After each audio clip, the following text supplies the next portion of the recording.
BR Ambedkar Konaseema జిల్లాలో పారిశ్రామిక అభివృద్ధికి వేగం పెంచుతున్నట్లు జిల్లా కలెక్టర్ వెల్లడించారు.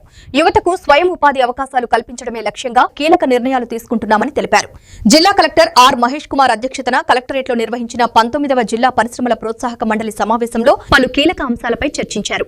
ఈ సందర్భంగా కలెక్టర్ మాట్లాడుతూ కొబ్బరి పీచు ఆధారిత క్వాయర్ ఉత్పత్తుల తయారీకి సంబంధించి నిర్మిస్తున్న plotted factory complex MSME park పనులను వేగవంతం చేయాలని అధికారులను ఆదేశించారు. ఏపీఏఈసీ పంచాయతీరాజ్ విభాగాలు సమన్వయంతో మౌలిక వసతులు త్వరితగతిన పూర్తి చేయాలని సూచించారు. క్వాయర్ బోర్డు సహకారంతో జిల్లాలో అంతర్జాతీయ స్థాయి ఉత్పత్తుల తయారీ సాధ్యాసాధ్యాలపై అధ్యయనం చేయాలన్నారు.